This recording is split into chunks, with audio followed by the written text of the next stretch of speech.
Some people think that passion is doing what you love, but for me, I feel it's more than doing what you love, because sometimes I do a lot of work in schools, and sometimes what kids love is just sitting on the couch playing Minecraft. So doing what you love is not passion for me. I feel like it has to be doing what you love strategically, and it's like putting your creativity into action. It's being curious about the world, but then doing that with purpose. So I do feel like to live with passion, you have to be doing something. You have to be adventurous and be courageous and try things. So. Hello, everybody, and welcome to the Passion Institute podcast. I'm Shivani Gupta, and I'm so excited about having Cristy Burne on our podcast today. I had an opportunity to meet Cristy. I had seen her in action online, but then I had an opportunity to meet with her at the Professional Speakers Association annual convention, and she blew the crowd away. Let me tell you a little bit about her. She's an expert in science, communication, and creativity, and she's got over 20 years of experience spanning 5 countries. She's worked with some of the world's renowned institutions, including CERN, which is the home of the Large Hadron Collider, Questacon, CSIRO, and the list goes on. She's authored the order of 15 books. That is correct, 15 books, ranging from biographies to graphic novels to fantasy. Talk about creativity here, right? And she brings science to life through compelling storytelling. Her work's been recognised with awards and a bunch of things. Welcome, Cristy. Thank you so much, Shivani. It's so gorgeous to be here. And tell me a little bit about, we talk about passion here all the time. Tell me a little bit about, what does this word passion hold for you? What does it mean for you? Such a big question. I love that your podcast is all around this big question of what is passion. It is a big question, isn't it? Yeah. I feel like some people think that passion is doing what you love, but for me, I feel it's more than doing what you love, because sometimes I do a lot of work in schools, and sometimes what kids love is just sitting on the couch playing Minecraft. So doing what you love is not passion for me. I feel like it has to be doing what you love strategically, and it's like putting your creativity into action. It's being curious about the world, but then doing that with purpose. So I do feel like to live with passion, you have to be doing something. You have to be adventurous and be courageous and try things. So yeah. And you can see that when you talk about creativity, how many different things you've tried and been successful at so many of them. And failed at so many of them too. Yeah, you can't have one without the other, right? I love one of your previous guests said, you've only read out all the things that I've achieved. You know, like if you read out all the things that we've tried and failed at, it would be a much longer podcast. It is so long. That is so true. The other question I'm always curious about, Cristy, is like, what have been the kind of the high highs or the low lows? Like, what have been those moments that have transformed you into who you are? Take us through a couple of those. I am a huge believer that children are the future, and I think that's also been scientifically proven. So my first kind of seminal moment happened when I was a kid, and I was such a nervous child. I was a stutterer. I couldn't speak to my family, let alone to a crowd. And so I was enrolled in speech pathology, and one of the things we had to do was memorize a poem and get up on top of the stage, like this huge stage, and recite the poem. And of course I did this, practiced and practiced, got on the stage, forgot the first line, forgot the second line, and just, was devastated, absolutely devastated. I had to get prompted. There was that awkward moment on stage when everyone's staring at you and you're sweating and you've gone completely blank. And I felt like an incredible failure. And my mum drove me home, and Dad was at work. And that night when he came home from work, he'd taken the time to go to the shops and buy me a card. And the card said, "Congratulations, you did great." Wow. Yeah. Wow. And I was not expecting that from him at all. I felt like I disappointed everybody. I disappointed myself. I felt like I was humiliated. And instead, his reaction was the complete opposite. He was like, fantastic. You're learning how to fail. Like you're learning how to fall down and get back up again. Because it's really easy when you're winning, isn't it? Everything's so easy. But what makes us strong is that ability to fall down and then get back up. And so now that's what I do for a job is speak to people on a stage. And I get such a tremendous joy from that because I know how hard it was and I know I'm passionate about it. That's how you connect with people. That's how you can change the world. So I can't be small forever. I've got to get brave. That is So yeah. beautiful story. And I mean, you know, you look at that transformational moment and this is now what you're doing for a living. And so Yeah. it's amazing, isn't it? When those things happen, when you go, oh my God, I'm just going to crawl into a hole and fall asleep or die, you know, all those feelings happen. We have failure and they become pivotal moments in terms of what we have. Now, you've written 15 books, you work with so many different companies, you come across people all the time. And one of the things I'm a bit obsessed about is to talking about how do we create more passionate people. So Yeah. have you got a couple of tips of things that you've seen work or you've done yourself or you implement with every team or whatever that you work with that helps create passionate people? Yeah, absolutely. I think that's such a big thing. Like the world is people. Everything else is doesn't matter. Like everything else is irrelevant. It's only about people because at the end of the day, why do we do what we do? What drives you? What drives me? What do you want from your business? What do you want from your life? That is totally down to people.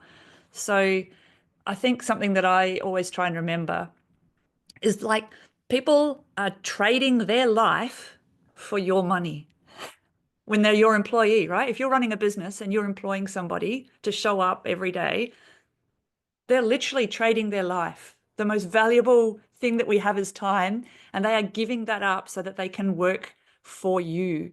So I think the number one thing, if you want passionate people, if you want to develop an amazing team, a high-performing team that's just like a pleasure to work with, we have to make sure that they're alive. Is your team alive? Are your people there? Is there a Because if they're heartbeat? not, yeah, yeah. And what makes that heartbeat? I don't like sport. I love that you just say that. I don't like I'm a sport. I big don't fan of it. understand it. But then you look at people, they're so passionate about sport. Why? It's a belonging. It's a game. There's no meaning behind running around with a ball.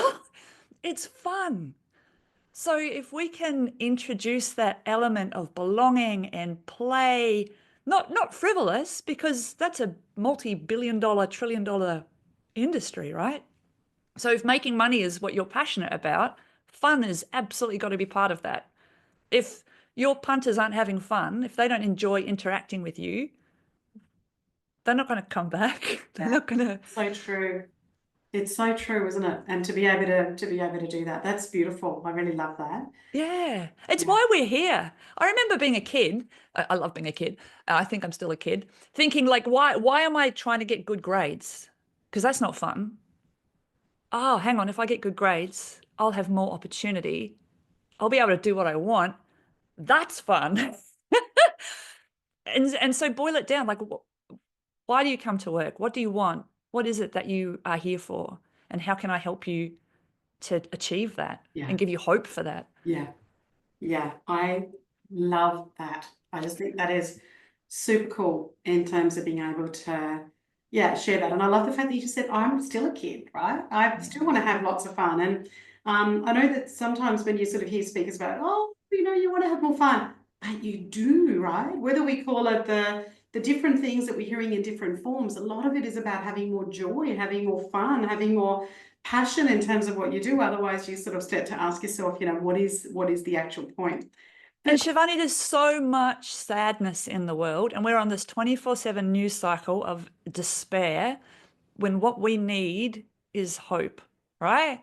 And you can't have hope when you're mainlining the disasters of the world. You can only have hope with personal interactions. I saw you on the stage, and I was brought to tears from the message that you bring of hope and agency and empowering people to be the change.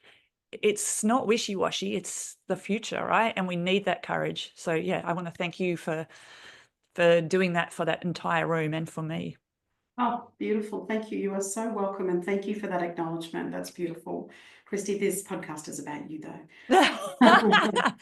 The next question is, it's such a big question, and I'm so happy for you to take the snippets that that really mean sense for you, and that really pops up for you when I ask that question. And that is, what about business lessons? Like when you're doing the work that you've done, what is the lessons that you've learned? And sometimes, as we were speaking about earlier, they come from failure. We go, oh my God, I had this monumental failure, and this is kind of what I really learned about myself. I know one of the businesses I started was a monumental failure, and I learned more from that in terms of due diligence and practices and systems to put in than I did from other successful businesses. So whether it's based on failure, whether it's based on success, and I know it's a really big question, but maybe one or two key learnings that you have for business, like what are some of the things we can learn about business? Yeah, absolutely.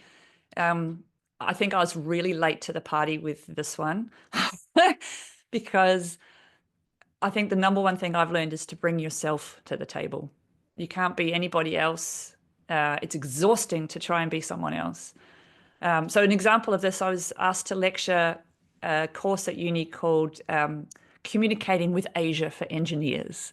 So the idea was that we get a whole bunch of undergrad engineering students and teach them communication skills, because I've lived in Japan and worked in Japanese companies for 3 years.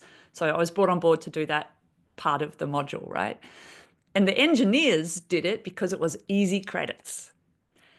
And I had all the handover material. I looked at all the slides and I was immediately bored into a stupor. I was like, this is going to kill me to deliver. I am going to die on the inside. And so I had the courage to bring myself to the party. I was like, nah, nah, nah, delete, delete, delete, delete. And the students arrived and I said, you know what? Here's half of the slides. And for the rest of the course, we're going to be doing role play and theater. And they went, no. I used to If be an I'd known, I engineer. would never have That would have been chosen my it. reaction. I was an Yeah. engineer a long time ago. I get it. Yeah. Extremely vulnerable. They're very shy. They have no social skills. Sorry. Um, and they hated the idea, but they came back the next week and they came back the next week, and halfway through semester they were talking to each other and they were laughing and they kept coming back, and at the end of that the reviews were just out of the world. They had the best time. They learned so much. You can't learn communication from a PowerPoint slide. And if I'd been too afraid or too stuck in the routine, as business owners, we're on a good thing, so we keep doing it, and you put your blinkers on and you're like, this is a great niche that I'm in. I'm going to double down on that niche. But sometimes the coolest stuff or the opportunities are out of that pattern. You've got to break the pattern and look a little bit more out of the box. I think in my speech, I was saying that's where innovation comes from, right? You've got to take a risk. You've got to be brave, and you've got to back yourself. So yeah. True. So true. And I love what you just said there. And I know that wasn't the main point, Cristy, but you said, I decided to bring myself to the party, right? Yeah. And so I think it's so important as leaders who are doing whatever work they're doing, whether they're speaking or they're leading a company that produces 1 million widgets or whatever it might be. Yeah. When you bring yourself, when you bring that authenticity to it, that's what people see in that leader or that facilitator in this case as well. And that's the magnetism. That's what brings your people to you, because they resonate with what you stand for and what your passion is. Yeah. You can't do that successfully for the 10 years that it takes to build a good business. You can only be yourself. So yeah, lean into it. It's gorgeous. It's so freeing. Yeah, that is so, so great. I love that. What about, Cristy, when challenges come your way, right? You carry all this beautifulness and energy and passion and zest and fun into all the different things that you do, but we all face challenges, both work-wise and also personally. I'm always interested and curious about, have you got a process? Do you have a methodology? Do you go, right, that's it, I'm taking half a day off? How do you go about, when challenges come your way? Like, what's your system, your process, your ritual through that? Okay, so do you want the truth? Always. The truth is, I get really angry and I have a giant outburst and I storm up and down, and I cannot believe it's happened to me, and it's so unfair. And then And then I have a ritual, which is like sit, stroll, start. The sit part is don't push send, don't pick up the phone, rant as much as you want, but like just let it percolate. Just sit with that discomfort because maybe there's something in it. Yeah, yeah, I Just love that. sit. And Yeah. And then and the stroll part is go outside and have a walk, wander, meander, let the ideas come, let your subconscious mull over it. And usually you'll come to an idea, okay, how do I start? yeah. Where do I go? What should I do? And just okay to acknowledge that anger too, right? Just to go, I'm not really pissed, I'm not really angry in terms of what I do that and just acknowledging that. I really love that. I love the sit part. I reckon that's just great. Oh, Hit send, don't pick up the phone, just take that little bit of space from humans mm, out of that as well. I love that. mm. Now you've written 15 books, as I said in my intro. You've probably got a gazillion other things you want to do. Tell me about some of your future passions and aspirations. Like, what do you want to do from here on? And maybe that's a year out, or you look 20 years out. I don't know. Talk us through that. That's a really big thing for me at the moment because I've been working so extensively with schools and with creatives for like the last probably 10 years. I've been presenting solidly and working solidly with that audience. And then I've looked around. I was in my lane, right? I had my blinkers on. I'm like, oh, I'm really good at this. I love doing this. And in the last couple of years, I've taken my blinkers off and realized everybody needs this. Everybody needs to be able to think creatively and to find joy and to innovate in their business because the world's changing so quickly and we don't know what it's going to hold.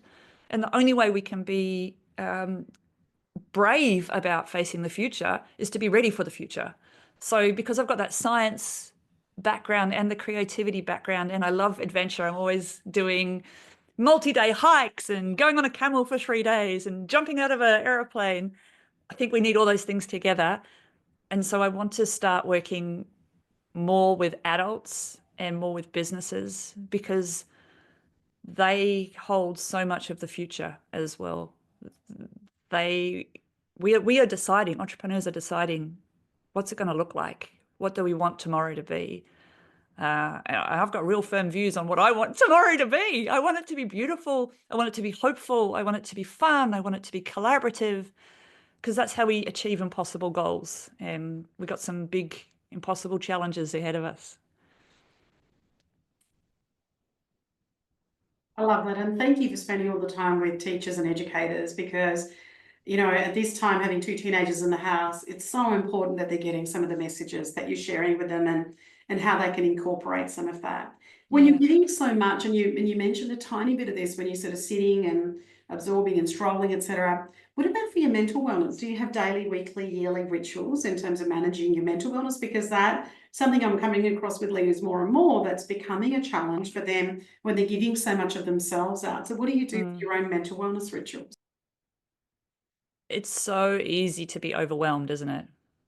There's So so easy. much. And Yeah. and sometimes when you're kind of very organized and prepared, and then something, as we know, hits you from the left side and just completely takes that confidence away, right? And you Yeah. have to go, oh my God, I've spent like a decade doing this and now I've lost that. So easy to fall off that. And for Yeah. people even more so. But as you as a leader, I'm interested in, like some people do things every day, some people do it weekly. Some people go like, that's my yearly ritual where I just work on that from what I want to create. So how do you do it? Yeah. Yeah. I have all the things. I have all the things. So I try and say yes as much as possible. I know it's really cool to be like, oh, have boundaries and say no. But then the more I say no, the more perfectionist I get. I'm like, I'm only going to do this and it's going to be really good. And then I become more neurotic and I look inside myself all the time and I act less and I ruminate more. So say yes more often and then say no more often. Because if you say yes too often, you get too thin and you run out of energy and it's overwhelming again. So it's this constant balance. I try and move more and then I try and move less. So go out and exercise stay home and read a book, go out and see people, lock myself in a room and just write. It's balance. Everything is balance. So I try and always keep myself in that happy place. But see how I'm doing this with my hands for the audio listeners? It's kind of like a roller coaster. And in a roller coaster, sometimes you feel uncomfortable and sometimes you feel safe. And it's that balance, isn't it, of pushing Yeah, ourselves into yeah. discomfort. And almost that duality, like that was the word that was coming up for me as you were explaining that you can't be all one way. Like, so I do more and then I do a bit of less and then I kind of do this and Yeah. then I do that. So it is that kind of roller coaster, but almost like, and often when we use that word roller coaster, I always think it's kind of somebody's taking us on a roller coaster, but it's almost like you're taking yourself on a roller coaster to go, now I'm going to go, and then I'm going to go. Yeah, You yeah, yeah. almost manage that in yourself. I love that. I love that analogy. That's beautiful. I And like mountain biking, and mountain biking is like that, right? Because yeah, you're in charge of how fast you go, of which route you choose. It's completely up to you, and you only have a split second to decide. So yeah, you're absolutely 100% in the moment, and I like to live in the moment as much as I can. that's beautiful. Now we could keep chatting for like 3 hours. What's the best way for people to come in contact with you? What's the best way for people to follow you in some of the amazing work you do? Spell my name correctly. So that's that's an ongoing I have it's an one of ongoing those issue. issues too. Yeah. Yeah. Yeah, it's amazing actually how many people have this shared experience of being completely unable to be contacted when you spell their name wrong. I think you get like a supermodel from America if you spell mine wrong, which is okay with me. So I'm CristyBurne.com, which is CRISTYBURNE.com. And I'm also on LinkedIn. So if anyone wants to reach out and chat more, I would love to have a conversation. Amazing. Now you and I are going to hang out for a minute more. So grateful for you. Thank you for making the time. Thank you for all the work that you do and so appreciative that you came on today. Thank you for creating something out of nothing. I think it's just wonderful that two people having a conversation can create an energy that helps the world. So yeah, thank you. Thank you for joining us on the Passion Institute podcast. If today's episode sparked a new idea or inspired you to maybe take some action or helped you see a business in a new light, we would love to hear from you. Don't forget to subscribe. It really helps us present a great show. Leave a review and share this episode with other fellow entrepreneurs and leaders who also are ready to make an impact. Remember, passion is the fuel for greatness, and every step you take brings you closer to your vision. Keep dreaming big, leading with purpose, and making waves in the world. Until next time, stay passionate, stay inspired, and keep building your legacy. This is your host, Shivani, and signing on from the Passion Institute podcast. See you soon.